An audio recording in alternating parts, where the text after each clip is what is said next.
Assalamualaikum warahmatullahi wabarakatuh. Perkenalkan kami dari kelompok 2 kelas B. Di sini kami akan mempresentasikan hasil proyek kami mengenai sedikit penjelasan tentang unsupervised learning dan juga penerapannya. Baik, sebelum itu perkenalkan saya Adina Zahra Maharani Yuniawan dengan NIM C2J023043 dan rekan-rekan saya.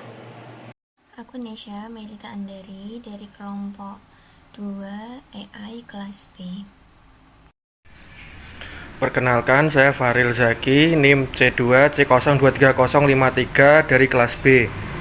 Halo, Assalamualaikum warahmatullahi wabarakatuh. Perkenalkan, nama saya Habibullah Fapanjilangit. NIM saya 058, saya dari Prodi S1 Informatika.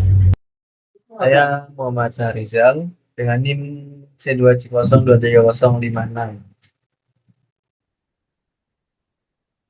Apa itu machine learning atau ML atau pembelajaran mesin adalah cabang dari kecerdasan buatan artificial intelligence atau AI yang memungkinkan komputer untuk belajar dari data dan meningkatkan kinerjanya secara otomatis tanpa perlu diprogram secara eksplisit. Dengan kata lain, alih-alih memberi komputer serangkaian aturan yang pasti, kita memberikan data dan contoh hasil yang diinginkan, lalu sistem mempelajari pola dari data itu untuk membuat prediksi atau keputusan sendiri. Apa itu unsupervised learning? Unsupervised learning merupakan salah satu metode dalam machine learning di mana sistem belajar dari data tanpa adanya label atau target output. Artinya, algoritma hanya diberikan data mentah tanpa informasi jawaban yang benar, kemudian berusaha menemukan pola, struktur, atau kelompok yang tersembunyi di dalam data tersebut secara mandiri. Kemudian tujuan dari unsupervised learning yang pertama yaitu mengelompokkan data berdasarkan kemiripan, kemudian menemukan pola atau struktur tersembunyi dalam data tersebut. Yang ketiga yaitu menyederhanakan data yang kompleks, dan yang keempat membantu memahami data tanpa perlu label atau jawaban. Kemudian ada contoh kasus sederhana dari unsupervised learning. Untuk contoh di sini yaitu mengenali gambar kucing dan anjing. Ada dua contoh. Yang pertama itu ada tanpa machine learning, yang dimana kamu harus menulis aturan logika sendiri. Misalkan jika ada kumis dan telinga runcing, maka itu adalah kucing. Tapi ini terlalu rumit karena banyak variasi gambar. Kemudian contoh yang kedua yaitu ada machine learning. Dengan kamu memberikan ribuan gambar kucing dan anjing, lalu model dari machine learning akan mempelajari pola ciri khas masing-masing gambar tersebut, dan setelah dilatih, maka model bisa menebak apakah itu gambar anjing atau kucing. Adapun untuk cara kerja unsupervised learning, itu yang pertama adalah pengumpulan data, yaitu pada tahap ini data akan dikumpulkan dari berbagai sumber. Yang kedua yaitu preprocessing data, yaitu data yang terkumpul akan dibersihkan supaya lebih siap dan lebih rapi. Untuk yang ketiga yaitu ekstraksi pola, yaitu sistem akan mulai mencari pola atau kesamaan yang muncul dari data-data yang ada. Selanjutnya yaitu pengelompokan atau clustering, yaitu data yang memiliki kemiripan akan dikelompokkan dan akan menjadi beberapa bagian atau cluster. Selanjutnya yang keenam yaitu adalah evaluasi hasil, yaitu hasil akan mengelompokkan untuk memastikan apakah pembagiannya ini sudah baik ataupun tepat. Yang terakhir yaitu ekstraksi pola akhir, yaitu pola akhir yang sudah dievaluasi ini akan digunakan untuk memahami data yang lebih dalam atau mendukung pengambilan keputusan. Selanjutnya yaitu jenis-jenis dan algoritma unsupervised learning. Yang pertama ada clustering atau pengelompokan data, yaitu data yang mirip akan dikumpulkan menjadi satu kelompok agar lebih mudah dipelajari dan dibandingkan.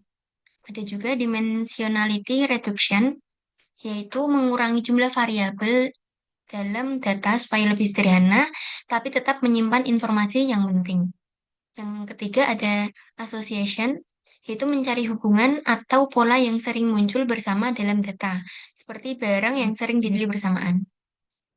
Yang keempat ada generative model, yaitu untuk membuat data baru yang mirip dengan data aslinya, Adapun yang terakhir yaitu anomaly detection untuk digunakan untuk menemukan data yang tidak biasa atau berbeda dari pola umum, seperti mendeteksi penipuan atau kesalahan sistem. Oke, baik.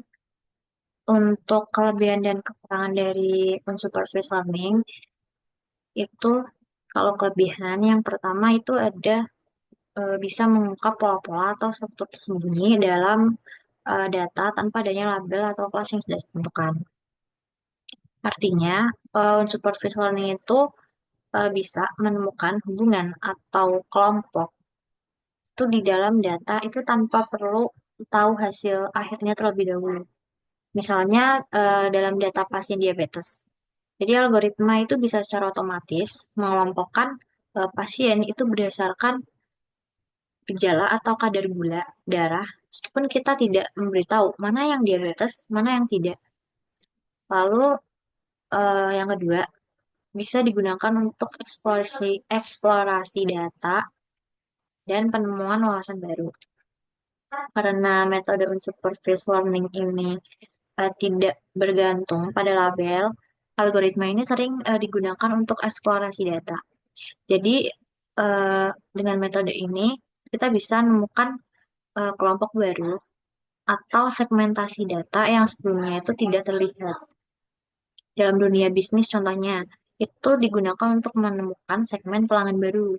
Sedangkan kalau misalnya seperti di bidang kesehatan, itu bisa untuk menemukan tipe pasien dengan karakteristik seperti ini, yang serupa gitu. Lalu untuk kekurangan dari unsupervised learning itu sendiri, yang pertama, itu tidak ada tujuan prediksi yang spesifik sehingga interpretasi hasil mungkin menjadi lebih sulit. Karena tidak ada label atau target yang dijadikan acuan, hasil dari unsupervised learning ini kadang sulit untuk diinterpretasikan.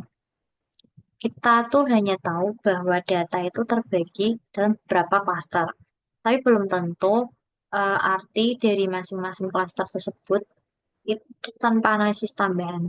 Jadi hasilnya itu perlu diinterpretasikan oleh ahli atau dianalisis lebih lanjut. Yang kedua, rentan terhadap kelemahan seperti kesulitan dalam menangani data yang sangat kompleks. Algoritma supervised learning itu sangat bergantung pada kualitas data. Kalau datanya itu memiliki banyak noise atau datanya itu banyak yang hilang atau tidak terstandarisasi, maka hasil clustering itu bisa jadi tidak akurat atau kurang akurat. Selain itu, data untuk data yang besar dan kompleks itu proses pengelompokannya juga bisa memakan waktu dan sumber daya komputasi yang besar. Assalamualaikum warahmatullahi wabarakatuh. Oke guys, jadi di sini aku akan menjelaskan UL platform. UL platform ini yang ya kalian bisa ngerti lah ya, kalian bisa baca. Gimana sih cara menggunakan ini dan fungsinya untuk apa ya kan? Ini tuh fungsinya buat menganalisa dataset. Nah, gimana nih cara menganalisanya? Pertama, kita ini klik choose a file. Jadi kita harus pilih file apa yang kita mau kirim misalkan. Dan kita juga harus punya file dataset yang namanya itu filenya CSV biasanya. Kalau PDF atau apapun gak bakal bisa, karena ini bisa cuma mendetek CSV. Nah, kalau ada tanda merah dihiraukan aja karena itu lagi detek lah bahasanya. Nah, udah hijau nih. Kita tinggal cek ke bawah. Udah ada belum? Coba kita cek ya. Nah, udah ada guys. Jadi kalau udah ada nih, ada row-nya 90. Row itu kayak datasetnya tuh isinya 90 baris. Terus ada kolomnya 4. Nah, kayak gitu. Nah, kita akan bagi nih. Gimana caranya? Kita selanjutnya tinggal pilih nih mau comments atau apapun itu. Terserah. Nah, terus ininya kita samain ya. Tadi ada berapa kolom? 4. Nah, kita samain aja 4. Sesuaikan lah, intinya sesuaikan. Nah, kalau udah kita run. Nah, kalau udah di run, udah kan berhasil nih. Tinggal masuk nih ke result. Nah, result tuh hasilnya nih ada berapa nih. Nah, kita bisa lihat nih perbandingan gimana sistem Kemin itu membagi datasetnya kayak gitu guys. Nah, selanjutnya kalau kita mau ngecek ke visualisasi, kita bisa lihat di visualisasi. Nah, ini visualisasinya ada gambar ungu, ada gambar kuning, ada gambar hijau. Itu membagi beberapa kelompok datasetnya. Misalkan kelompok tua, kelompok muda, kelompok anak-anak, kayak gitu-gitu. Nah kebetulan ini kan masih demo ya, masih percobaan, jadi belum terlalu detail banget lah. Tapi ini udah detail kok. Ada, nah nih ada XY-nya itu berapa. Setiap kelompoknya tuh beda-beda. Jadi nggak ngacak gitu. Dia sesuai. Misalkan yang di klaster 1 nih ada berapa kelompok, misalkan ada 0, berapa sekian dibaginya kayak gitu-gitu. Oke, gitu aja sih mungkin dari aku. Terima kasih. Assalamualaikum warahmatullahi wabarakatuh. Sampai jumpa. Sekian dari kelompok 2 kelas B. Mohon maaf jika masih terdapat banyak kesalahan. Wassalamualaikum warahmatullahi wabarakatuh.